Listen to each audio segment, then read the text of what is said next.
다니엘서까지 이제 왔습니다. 이제 이 말씀 읽다 보면 이제 금방 이게 구약 성경 이제 다 읽어갈 텐데요. 우리가 성경을 읽어야 될 이유가 뭐요? 라는 그 질문 앞에 여러분 뭐라고 이 답을 하겠습니까? 우리는 이제 아멘 소리를 강요를 받을 때가 많습니다. 홍 목사는 아멘 소리 강조를 안 하지만 일반적으로 이제 목사님들은 이제 서로 간의 소통이다라고 이야기하고 교통이라고 이야기할 때 제일 이제 얼굴 표정 보면서요 입이 열려서 하나님 말씀 전해졌으니까 반응이 아멘 이런 이야기 강제적으로 또 이렇게 요구하는 경우가 많습니다. 그런데 이게 자발적인 어떤 말씀의 반응으로 아멘 이렇게 나와야 되는데 아닌데 하라고 하면 퍽퍽한 겁니다. 신앙생활을 할 때 항상 누군가가 앞서서 가니까 따라갑니다. 그러다가 야 이거다 하면은 잠깐 제가 앞에 갈게요 이렇게 이게 치고 나가는 경우가 있죠. 우리가 이제 믿음 생활도 마찬가지입니다. 먼저 된 자가 있고 뒤를 쫓다 보면 나중된 자가 또 먼저 되기도 하고요. 그런데 이런 어떤 모든 내용들의 제일 중요한 것이 뭔가 하면은요. 억지로라도 아멘 하는 것 그것도 중요합니다. 그런데 제일 중요한 것은요. 말씀을 알아야 되는 겁니다. 이 말씀이 뭔지를 알아야 되는데 그러면 이 말씀의 내용을 또 알고 있어야지 그것을 말씀을 안다고 하는 겁니다. 그래야지 울림이 있을 때 그 울림 속에서 아멘이 나오는 거죠. 우리가 시간이라는 것, 과거, 현재, 과거도 답답하고 현재도 답답한데 미래가 소망이 있겠습니까? 자, 그런데 과거도 막혀 있고 현재도 퍽퍽하지만 갑자기 막 내일을 바라보면서 소망이 생기고 담대해지고 얼굴에서 막 미소가 띄어지면서 할 수 있어. 억지로 아멘 한다고 되는 것이 아닌 겁니다. 우리가 신앙 생활을 하면서 항상 주일에 한 번 예배 드리면서 말씀 듣는 것 이건 기본의 기본입니다. 기본에 더하기를 하셔야 되고요. 더하기를 일만 하는 것이 아니라 꾸준하게 그 꾸준함의 내용이 말씀 읽는 겁니다. 더불어서 우리가 말씀 배우는 과정에서 새벽에 나오는 것도 그것이 말씀 읽는 가운데 정성이고 수요일날 자리 지켜가면서 말씀에 또한 우리가 함께 어울리는 것도 말씀을 배우는 과정으로 함께 어울려진다.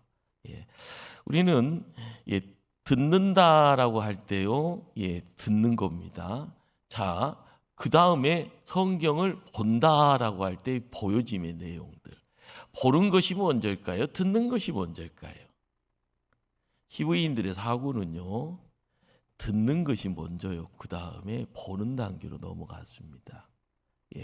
우리가 초짜들에게 뭔가를 막 이야기를 할 때 초등학교 들어가서는 글자를 한글을 읽게 하고 읽을 수 있는 스킬들을 이제 하나씩 그리고 나서 많이 책을 읽는 가운데 책의 행간을 알아가게 됩니다.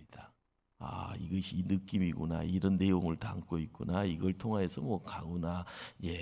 거기에서 이제 그 다음부터는요. 글자가 내 머릿속에 들어오면서 머릿속에서 막 뭘 만들어내죠. 그것이 이제 상상이라는 단계에 뭔가를 진입을 하게 되어지면 그 다음부터는 내가 몰랐던 또 다른 어떤 내용들을 말씀의 영역 안에서 하나님이 간섭하시면 뻥 터져버리는 거죠. 그러는 가운데 은혜가 찾아오는 거고 그러는 가운데 내가 옛날에도 보였을 텐데 왜 이제 보나? 옛날에도 들렸을 텐데 왜 이제 들리나? 그러는 가운데 이렇게 조금 몸을 이렇게 까우뚱거리면 속에 있는 것들이요 흔들흔들 그러면서 깊이가 있고 무게가 있고 파워가 생깁니다. 우리 초대교회가 이렇게 힘이 있는 일꾼들, 말씀에 힘을 가지고 가는 일꾼들이 더 많아졌으면 좋겠다 생각합니다. 말씀의 깊이입니다. 우리는 이 다니엘서 읽다 보면은요 친근합니다. 사자 이야기 나오면은 막 재미도 있을 것 같고요. 풀무불 이야기 나오면 어떻게 그것이 가능해? 근데 또 성경을 막 읽다 보면 짐승 이야기들 나오고요. 막 읽다 보면은 어떻게 종말에 대한 이야기도 나오면 성경 66권 중에 요한계시록보다 다니엘이 더 친근한 분들이 많죠. 근데 거기에 시간 지나다 보면 부담감이 있습니다. 아니까 부담감이 생깁니다. 그러나 우리가 이제 이 다니엘서 읽다 보면 이게 많은 분들이 여러분 한번 질문 한번 해볼까요? 한국교회 주요 3창이 언제부터 하신 것 같아요? 초대교회 와서 제가 주요 3창은 안 하잖아요. 한 번만 부르고 주여 하고 기도하는데 주요 3창이 언제부터 한국교회 들어왔다 생각하세요? 부흥회 때 하잖아요. 갑자기 내가 화성에서 온 것 같은 느낌이 드는데 반응 좀 보이세요? 근데 주요 3창의 근거가 다니엘서에서 나와요. 이런 이야기 처음 들어보죠. 예, 저도 옛날에 여기 주요 3창이 있네. 예, 주요 3창이 있어요. 예, 한번 다니엘 9장 19절 한번 읽어볼까요? 뭐 잠이 많이 오신 것 같아서 9장 19절이요. 자, 한번 다니엘서 9장 19절 한번 합독하십니다. 시작. 주여 들으소서, 주여 용서하소서, 주여 귀를 기울이시고 행하소서, 지체하지 마옵소서. 나의 하나님이여 주 자신을 위하여 하시옵소서. 이는 주의 성가, 주의 백성이 주의 이름으로 일컫는 바 됨이니이다. 주여 3창 보여요, 안 보여요? 보이죠? 이게 어디서 갑자기 막 하는 것이 아니라 그래도 주여 3창 할 때의 이 내용은 다니엘의 심령을 가지고 심정을 가지고 주여 들으소서, 주여 용서하소서, 주여 지체하지 마소서 막 이 마음이 함께 어울려지는 겁니다. 다니엘서 읽다 보면은요, 다니엘서 12장 3절 한번 가실까요? 12장 3절. 홍 목사가 이 신학교 다니면서요 다니엘서 12장 3절이 있으면서 이런 말씀이 여기에 있었네 그런 느낌도 받았는데 한번 다니엘서 12장 3절 한번 읽습니다. 지혜 있는 자는 궁창이 빛과 같이 빛날 것이요 많은 사람을 옳은 대로 돌아오게 하는 자는 별과 같이 영원토록 빛나리라. 이 말씀이 있다가 내가 하늘에 떠 있는 별이다라는 큰 감동이 왔어요.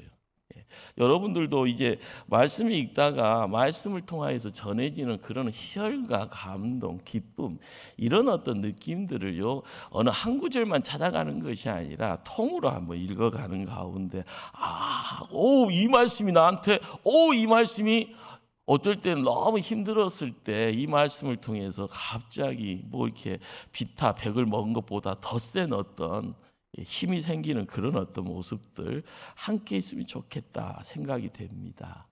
자, 그런데 다니엘이 친밀하면서도요 이 여러 가지 어떤 부담스러운 책이 되어지는 이유는 이 다니엘의 어떤 서에서 이야기되어지는 여러 이야기들을 우리가 어떻게 품을 수 있을까라는 거죠. 자, 다니엘서는 일차적으로요 묵시라는 단어를 우리에게 선물합니다. 묵시라는 말은요 계시라는 말하고 비스무리하는데 또 같다고 이야기하면 안 되고요 또 완전히 틀리다고 하면 안 됩니다. 자, 그런데 이 묵시라는 것이 예수님 오시기 전에 시대적인 어떤 혼란기에 모든 것이 이제 어떻게 보면 끝났다 생각할 때 믿음의 성도들이 기도하는 중에 만나게 되어지는 어떻게 보면은 성경의 어떤 흐름입니다. 그 흐름 속에서 이제 이 묵시라라는 이 신학을 공부하는 신학교에서는 이 묵시 문학이라고 구분을 하면서 이야기를 해주는데 이 무슨 말인가 하면은요 하나님이 특정 인간들에게 뭔가를 속삭여 주고요 말씀을 해주시는데 그 이야기가 이야기 형태로 이렇게 나타나서 우리에게 전해지는데 그것이 어떻게 보면은 종말의 때의 느낌을 가지고 있는 겁니다. 그런데 이것이 이야기예요, 이야기. 그러니까 다니엘을 읽다 보면요, 계속되는 이야기로요. 쉬워, 재밌어, 이런 다이나믹한, 이렇게 그런 어떤 내용들이 다니엘서에서 우리가 접하게 되죠. 예. 그러다 보니까 에스겔의 조금 전반부하고 요한계시록의 신약 성경의 요한계시록과 이렇게 묶어서 우리는 묵시문학 이야기를 합니다. 자, 그런데 우리는 이제 그냥 그런가 보다라고만 이야기를 하면은 묵시문학이네. 여기서 끝나죠. 그런데 말씀을 접하는 영적인 믿음의 성도들에게는 이 말씀을 통하여서 하나님이 우리에게 또 다른 세상을 보여주는 거예요. 그것이 이 땅의 세계가 아니라 하나님의 세계, 영적 세계의 그림들이 이렇게 펼쳐지는 겁니다. 거기에 사자굴이 있고 거기에 풀무불이 있는 거예요. 거기에 한상 중에 큰 짐승이 나타나서 그리고 구분구분에 나타나는 그 내용들이 이게 뭐요? 우리가 이해가 안 되면은요, 죽었다 깨어나도 이해할 수가 없는 겁니다. 자, 그런데 우리는 하나님이 우리 편에 오셔서 좀 알았으면 좋겠다라고 이야기하면서 말씀 주시고 그림 그려주고요. 어떻게 보면은 거기에다 푹 담가버리죠. 그 당겨져 있는 인물이 다니엘과 세 친구입니다. 고향 땅에 있었으면 전혀 경험치 못했던 이역말리 바벨론 땅에 와서 이런 경험하네요. 나라가 멸망하지 못했으면 이렇게 큰 사건 앞에 그렇게 휩쓸리지 않았을 텐데 이런 경험 사람들에게는요. 너 왜 그랬어? 내가 하고 싶어서 했어? 그렇죠. 다니엘은요, 포로가 돼서 바벨론에 가 있는 겁니다. 내가 원해서 간 것이 아니라 그냥 끌려서 이렇게 덜커덩 가 있는 거예요. 예. 그런데 하나님은 바벨론 포로였던 다니엘과 세 친구를 통하여서요, 이래저래 좌절에 빠져 있을 그 친구들에게 좌절이 아니야. 기도하는 다니엘을 통해서 기도를 하는 중에 뭐가 열리네, 뭐가 보여지네.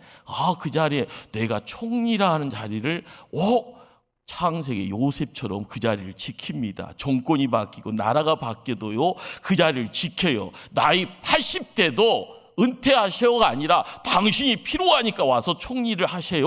이렇게 또한 다니엘을 씁니다. 별로 이게 감동이 안 오죠. 예. 나이 80대에서 총리하고 있는 다니엘의 이야기를 보면서 에이씨, 뭐 사람이 그렇게 없었나, 이런 생각도 할 수 있을 겁니다. 자, 그런데 우리 눈에 보이지 않는 하나님의 손이 거기 있고요. 그 하나님의 손을 통하여 시간 속에서 마지막 끝자락, 우리는 끝자락을 종말이라고 하는데 이 종말에서 이루어질 일들을 우리에게 이거다라고 정확하게 이야기를 하지는 않지만 그것을 통해서 그렇게 될 것 같은 느낌을 말씀을 통하여서 보게 되고요.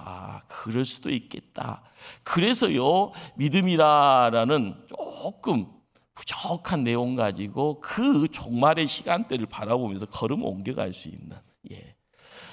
다니엘이 참 어려운 책이에요. 시작은요, 재밌어요. 가면 갈수록 그러나 영적으로 들어가게 되면은 이거 뭔 의미를 하나, 무슨 의미를 하나, 나한테 뭘 요구를 하나, 이런 어떤 질문을 끊임없이 던져지게 하는 그런 책입니다. 참 어려운 문제가 다니엘과 함께 합니다. 자, 그런데 신학적으로요, 들어가게 되어지면 이 다니엘이, 그러니까 기원전 BC 6세기죠. 6세기.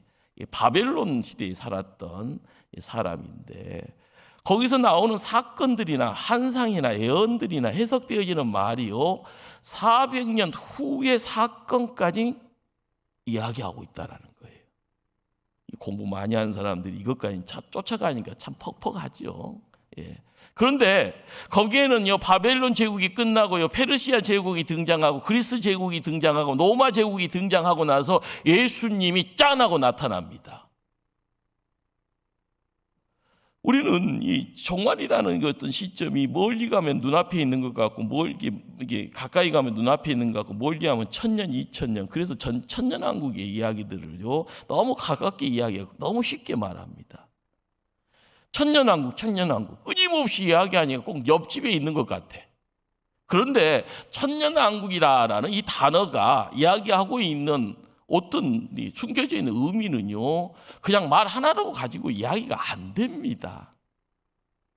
그런데 우리는 너무 쉽게 이야기해요. 꼭 종말이 너무 쉽게 내가 말하면 다 이루어질 것 같아.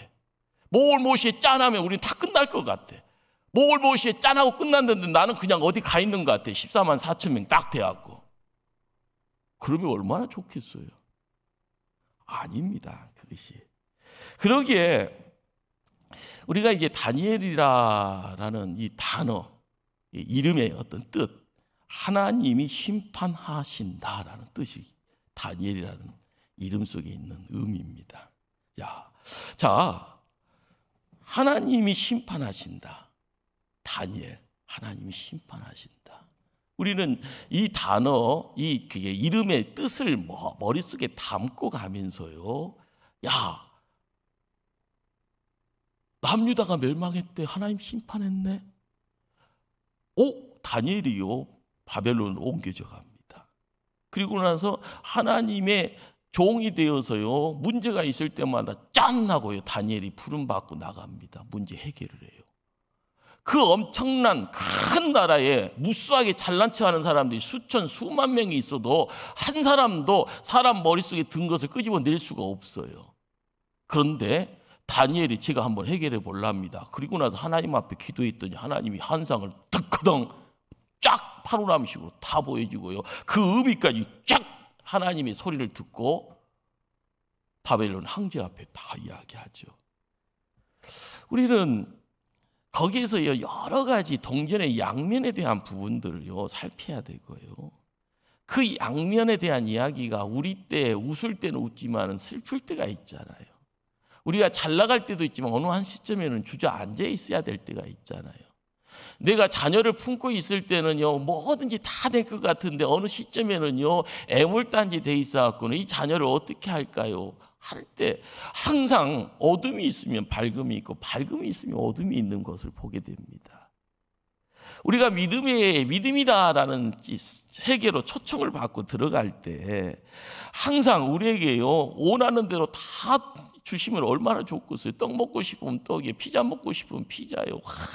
불고기 먹고 싶어요. 불고기. 사슴고기 먹고 싶어요. 사슴고기. 말만 하면 다 주시면은 그게 하나님입니까? 자판기지. 우리가 믿음의 영역 안에 들어갔을 때 만능 자판기를 앞에다 놓고 뚝딱뚝딱 도깨비 방망이처럼 말만 하면 팡팡팡팡 터지는 그런 어떤 이야기가 우리의 믿음의 현장에 그것이 그대로 부합이 되어지면 하나님 땡큐죠. 그런데 그것이 아니다는 거예요. 아브라함 때부터의 하나님 나라의 시작이요. 지금 다니엘을 통하여서요 환경이 바벨론 땅으로 바뀌어져 버렸습니다. 바뀌어져 있는 그 자리에서 다니엘을 통하여서 하나님 나라의 모습을요 하나씩 찾고 싶은데 고향 땅 떠나 있네요. 포로가 돼 있네요. 이걸 어떻게 해야 됩니까? 시대에 빠져 있고 좌절에 빠져 있고 뭘 하고 싶어도 손에 쥐어진 것은 없어요. 그래도 하나님 나라. 우리는 다니엘이라는 한 사람을 통하여서요 다니엘의 세 친구를 모아가면서 하나님은 인간의 역사 플러스 하나님의 역사를 함께 진행함을 우리는 바라보게 되고요. 그리고 역사를 주관하실 때 이 역사에 등장하는 나라 거기에 주관자가 이방인이 아니다. 인간이 아니다. 하나님이다. 이것을 다니엘을 통하여서 끊임없이 이야기를 하십니다. 그러기에 우리는 이제 다니엘을 딱 열면은 세 친구가 채식을 하는 가운데 잘난 친구들한테 경쟁하고 나서 덜커덩 시간이 지나 봤더니 야 다니엘이 최고다. 세 친구가 최고다. 이렇게 이야기 되어지는 부분이 다니엘 1장, 2장에서 막 등장을 하죠. 자, 다니엘 1장으로 한번 넘어가십니다. 예.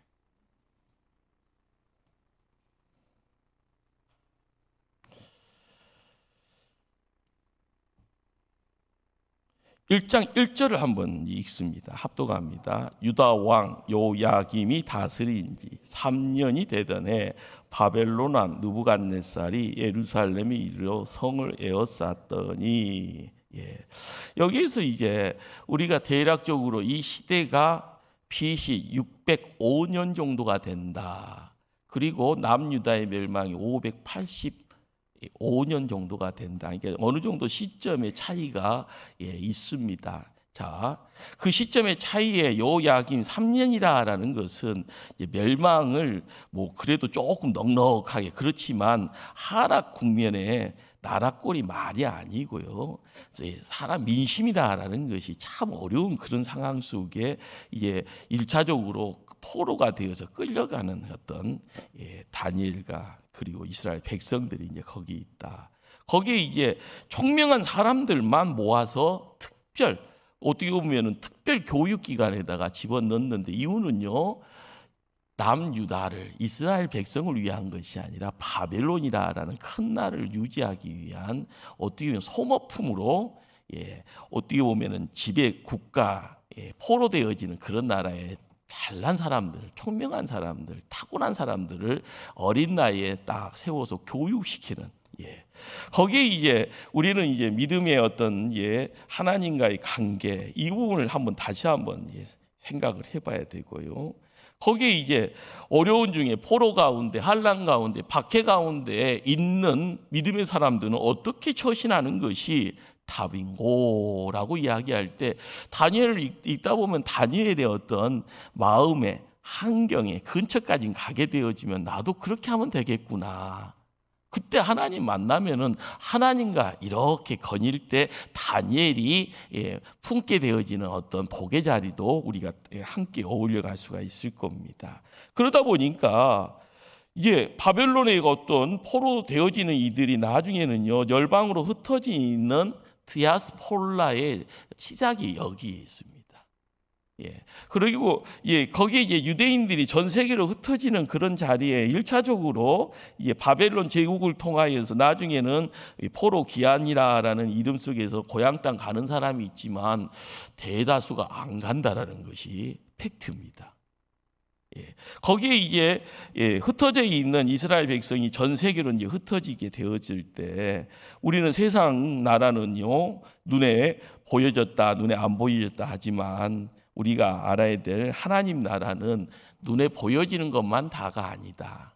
사람의 눈에 보여지지 않는 가운데 이루어지는 하나님의 개입이 있다. 이런 부분들을 좀 함께 어울려 갔을 때 다니엘이 조금 읽어가는데 쉽게 접근이 되어질 겁니다. 자, 우리가 이제 다니엘을 읽다 보면은 꿈과 환상 이야기가 많이 나옵니다. 다니엘 2장에 이제 들어갔을 때 느부갓네살이 왕이 된 지 2년째 꿈을 꾸게 됩니다. 자, 근데 이 꿈에 대한 이야기들을 어떻게 보면 느부갓네살이 참 못됐죠. 말을 해주면 해석이나 해줄 텐데 입 딱 다물고 내가 꿈꾼 거 너희들이 한번 알아봐. 누가 알겠습니까? 그러니까 느부갓네 밑에서 신하 노릇하는 사람들이 답이 없으니까 퍽퍽 하더라는 거죠. 그런데 거기에서 등장하는 인물이 다니엘이었고요. 다니엘이 느부갓네살의 꿈을 해석을 하게 되어집니다. 자, 32장 31절 한번 가보실까요? 31절이요. 다니엘 2장 31절. 큰 신상을 이제 보게 되는데, 우리는 이제 이 신상에 대한 이야기도요, 31절입니다. 다니엘 2장 31절. 자, 35절까지 교독을 합니다. 왕의 한 큰 신상을 보셨나이다. 그 신상이 왕의 앞에 섰는데 크고 강치가 많이 찬란하며 그 모양이 심히 들어오니,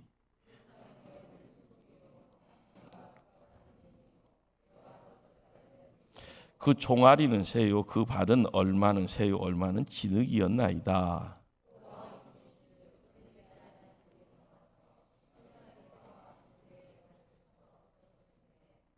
함께 있습니다.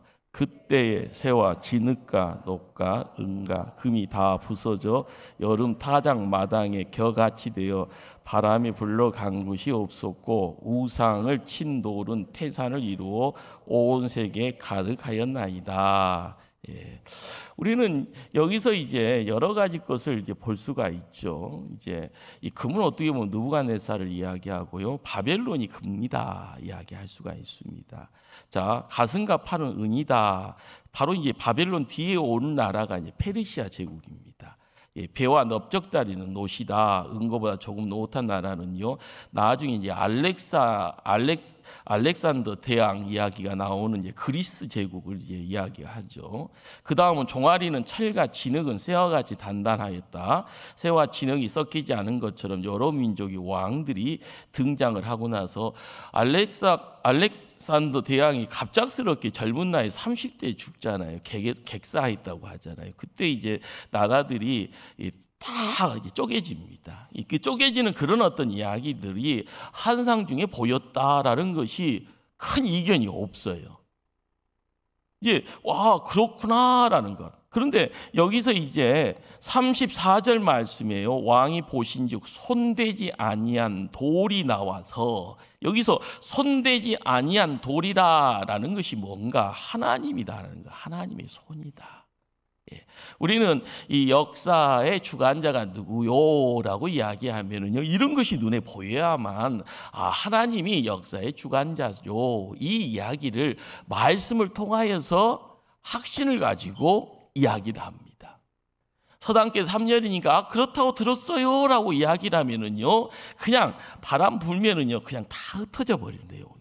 그러나 말씀을 읽는 중에 이 말씀 손대지 아니한 돌, 이 돌이 어떤 돌? 거기에 우리가 마음을 집중하면 영적으로 거기에 하나님이 계시고 하나님의 손을 발견할 수 있고, 그 손이 역사에 주관하시는 하나님의 손이 되어진다라는 것. 그래서 오직 하나님의 나라에 대한 이야기들을 더 절실하게 하게 되어지는 겁니다. 자, 우리는 이제 다니엘 7장을 가게 되어지면은요, 다니엘 7장에서도 이제 짐승 이야기를 이제 우리가 보게 되는데요. 다니엘 7장으로 한번 가보실까요? 예.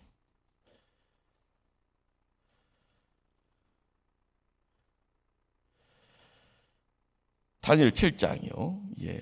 이제 4절 보시면 4절에 이제 3절에 큰 짐승 넷이 바다에서 나오는데 그 모양 각각 달랐더라. 첫째는 뭐와 같다고요? 사자와 같고 독수리의 날개가 있더니 내가 보는 중에 그 날개가 뽑혔고, 자 5절로 가시면 또 다른 짐승 곧 둘째는 목과 같았다고요? 표범과 같은데 그것이 몸 한쪽은 들었고 그 입의 이 사이에는 새 갈빗대가 물렸는데, 자 세 번째요. 6절입니다. 그 위에 내가 또 본즉 다른 짐승 곧 뭐와 같단가요? 표범과 같은데 그 등에는 새의 날개 넷이 있고 그 짐승이 또 머리 넷이 있었다. 자 7절 말씀이에요. 내가 밤 한상 가운데 그 다음에 본 넷째 짐승은 어떻더라고요? 무섭고 놀라움에 또 강하고 새로 된 큰 이가 있어서 먹고 부서뜨리고 그 나머지를 발로 밟으며, 이 짐승은 전에 모든 짐승과 다르고 또 뭐가 있었더라? 10뿔이 있었더라. 자, 이걸 가지고 여러 이제 상상을 합니다. 상상의 날개를 펴죠, 이제. 그런데 이제 우리가 이제 보통 이제 이것도 마찬가지로 이제 앞에서 보았던 한상과 더불어서 이야기되어지는, 거기에 이제 제일 중요한 것은 이제 10뿔 가진 짐승에 대한 이야기들을요 끊임없이 이야기를 합니다. 그래서 이제 세기 말이 되어지면 이 다니엘서 이야기를 하다 보면은요, 상상되어지는 가운데 브레이크는 상실돼서요 막 가게 되어지는 거예요. 가게 되어지는 가운데 하나님의 음성을 들었다고 이야기하면서 목소리 높이는 사람들이 꼭 보면 거짓 선지자처럼요 우리를 어디로 끌고 갈지 모르는 거예요. 거짓 선지자들이 짐승이라고 이야기합니다. 이 짐승에 대한 이야기가 뭘 이야기를 하는가 하면은 우리를요 살리는 것이 아니라 죽이는 겁니다. 빛의 자리에 우리를 옮겨가는 것이 아니라 어둠 속에다 우리를요 묻어버리려고 하는 존재예요. 거기에 사람의 얼굴을 가지고 있으면 세상의 정사를 잡은 자가 되어지는 거고요. 예수님이 베드로를 보면서 사단아 물러가라고 했을 때 베드로의 얼굴은 베드로지만 베드로의 속 안에 마음에 누가 들어와 있어서요? 마귀가 들어와 있었어요. 우리가 세상을 바라보면은요, 큰 건물이 100층짜리 건물이 있으면 와 하잖아요. 그렇죠. 누군가가 힘이 있고요, 돈이 있으니까 100층짜리, 200층짜리 지을 수 있으면 지을 겁니다. 중요한 것은 건물의 안성을 통하여서 모든 것이 끝나는 것이 아니다는 거예요. 시간이 지나면 거기에 출입하는 사람들이 기쁜 마음 가지고 출입하면 그곳이요, 천국 같은 장소가 되지만 그곳을 출입하는 자들이 끊임없이 시기절투하다가 손에 피를 묻으면 거기는요, 공동 묘지가 되어지는 거예요. 죽음의 전쟁터가 되어지는 거예요. 우리가 한상을 바라보면서요, 이러쿵저러쿵 하는 가운데서 찾게 되어지는 내용들이 뭐냐라는 겁니다. 그러기에 그 내용들이 이 이야기 되어지는 가운데 구절을 찾아가시면은요, 구절이요, 7장 9절. 왕자가 놓였고 외쪽부터 항상 계신 이가 자정하셨는데 누구를 이야기합니까? 하나님을 이야기해요. 예. 자, 거기에 이제 그 하나님을 통하여서 13절을 또 하는 이야기를 합니다. 내가 또 밤 한상 중에 보니 인자 같은 이가 하늘 구름을 타고 와서 이쪽부터 항상 계신 이에게 나아가 그 앞으로 인도되매. 우리는 여기서 지켜보시면 인자 같은 이가 우리는 이 인자가 예수님이다라고 알고 있는데 이 예수님이 그 예수님인가 많은 생각하게 되죠. 자, 그런데 이 이야기를요 접하게 되었을 때 그것이 의아심이 있으면 계속 가면 됩니다. 이해가 될 때까지요. 14절을 합독하십니다. 14절 시작. 그에게 권세와 영광과 나라를 주고 모든 백성과 나라들과 다른 언어를 모든 자들이 그를 섬기게 하였으니 그의 권세는 소멸되지 아니하는 영원한 권세요 그의 나라는 멸망하지 아니할 것이니라. 예.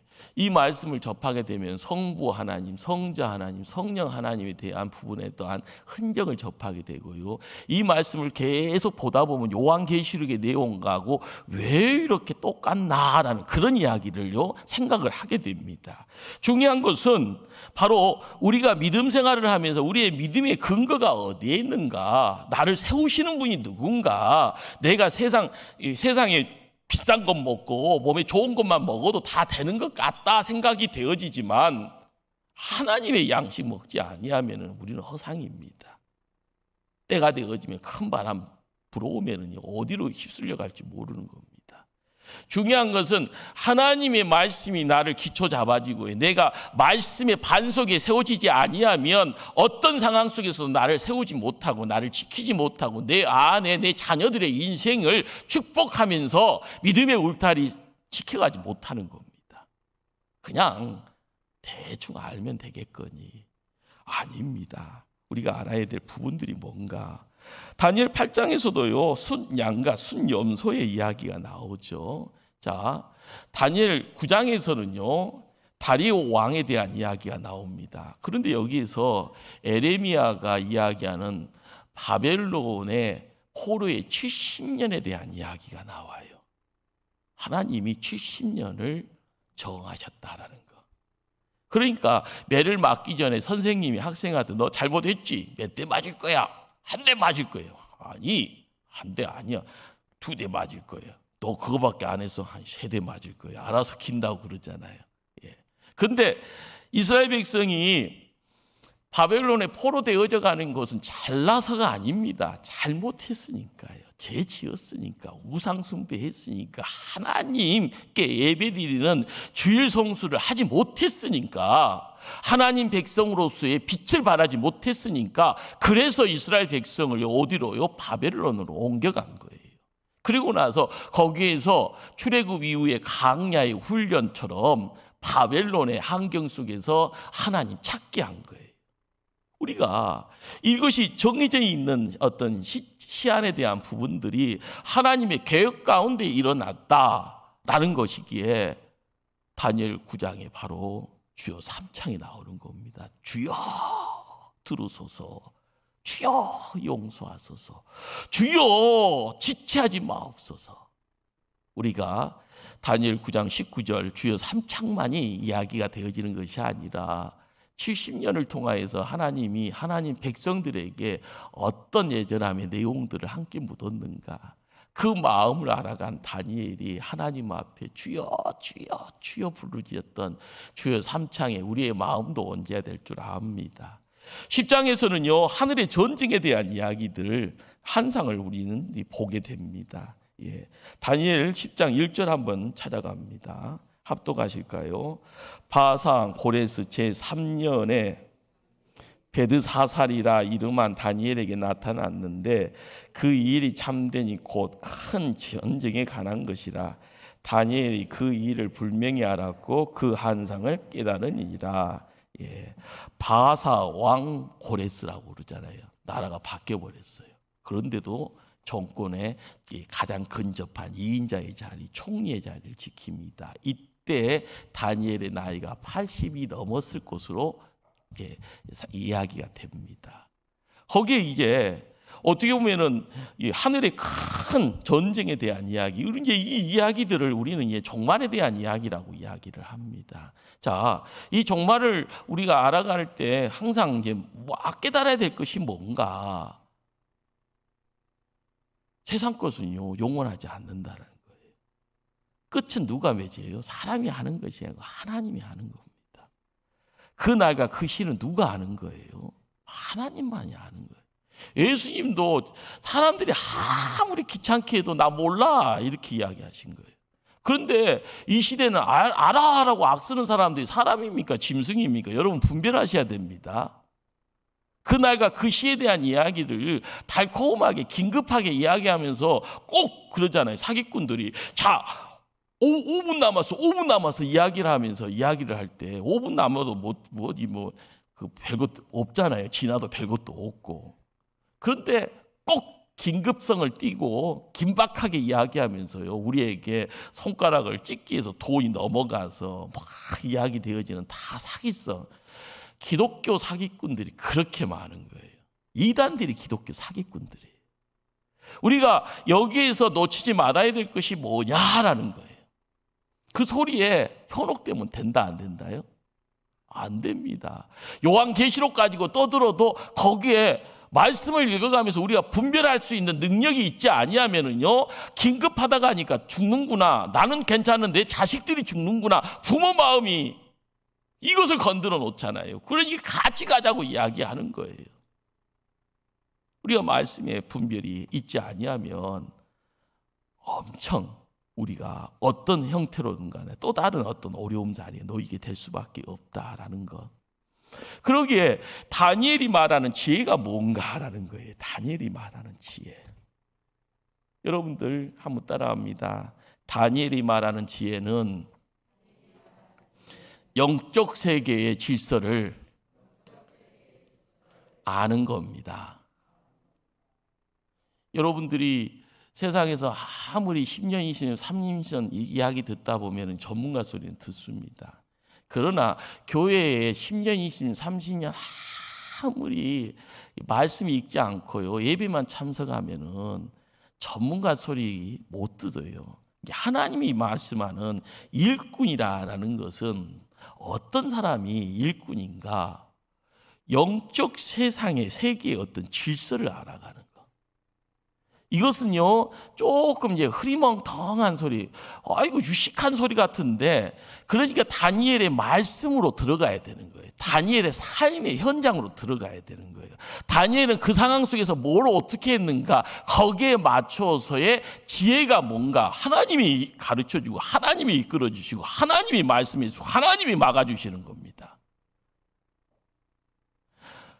지혜라는 것이 뭐 이렇게 두들기면 나오는 것이 아니라 이것이 삶으로 들어와서 이야기되어지는, 삶을 통하여서요 알을 품은 것처럼요 때 되면 알 깨고 뭐 생명이 드러나는 것처럼 그 자리에서 이야기되어지는 내용들, 그것이요 영적인 하나님의 일꾼들이 품게 되어지는 지혜입니다. 짧은 시간인지라요 긴 이야기는 할 수 없습니다. 자, 그런데 여기서 이제 몇 가지 부분만 한번 찾아갈까요? 다니엘 2장에서 느부갓네살이요, 모르는 것, 내 머릿속에서 꿈꾼 건 이들이 알아내라 라고 하니까 다니엘이 뭐 합니까? 하나님한테 기도하잖아요. 이게 지혜입니다, 지혜. 6장에서요, 자, 왕에게, 다른 신에게 기도하면 죽임당한다고 그러잖아요. 그래서 왕의 도장이 찍혔어요, 신상 앞에서. 그렇지만 다니엘은 어디로 갑니까? 그리고 예루살렘을 향해서요, 하루에 3번 기도하듯이 또 기도합니다. 자, 이것을 안 믿는 사람들이 보면은요, 야, 음모 속에서 네가 들어가서 죽으려고 작정을 했구나. 그런데 다니엘이 이야기하는 거, 이것이 믿는 자의 지혜라는 거예요. 뻔히 보이는 것 알면서도 들어가서 무릎 꿇어버리는 다니엘의 어떤 이 결단, 이것이 하나님이 사람들이 처신하는데, 그러잖아요. 마음의 심정이 와야지 액팅을 하잖아요. 액팅을 할 때 무릎을 꿇잖아요. 무릎을 꿇는 가운데 두려움의 내용들, 그거를 물리치고 기도하는 가운데 앞에 사자굴이 있든지 풀무불이 있든지 간에 두려워하지 않는 것. 예, 거기에 우리가 뭘 이야기를 하는가. 다니엘 9장 마찬가지입니다. 에레미야의 말씀을 읽는 중에 70년, 그러기에 주여 삼창하면서 다니엘이 품었던 내용들이 뭐였는가? 두 번째, 용서하옵소서, 용서하옵소서. 세 번째, 주여 하면서요, 지체하지 마옵소서. 바로 거기에서요, 하나님의 마음을 담아가면서 기도의 자리 지키는 것, 이것이 지혜입니다, 지혜. 우리가 믿음 통하여서 일어날 것을 끊임없이요, 다니엘 10장에서는 하늘의 영적 큰 전쟁에 대한 부분들 깨닫지는 못하지만 기도하는 중에 보았고 느꼈고요, 그것 때문에 그것 가지고요 뚜벅뚜벅 노년의 삶을 살아갔을 다니엘.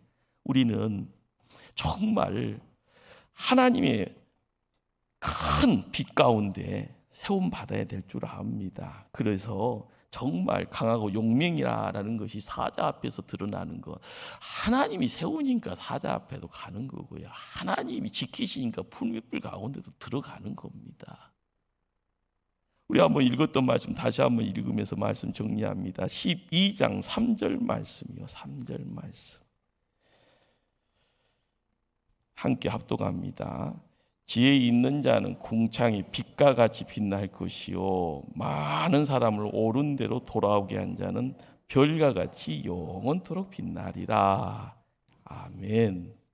더 많은 이야기를 여러분에게 전할 수 있지만은요, 그러나 여러분이 성경을 읽으시기를 바랍니다. 읽는 중에 마음 심령에 뭔가가 와 닿을 때, 어쩔 때는 날카로운 곳이 와서 쑤시면은 아프고 피 흘릴 것 같은 고통이 있지만은요, 다시 한번 그것이 나를 사랑하시는 하나님의 손길이면 그 손길 통하여서 다시 회복의 자리로 발걸음 옮겨갈 줄 압니다. 거기에 큰 일을 이루어 가시는 하나님이 함께 하십니다. 기도하십니다.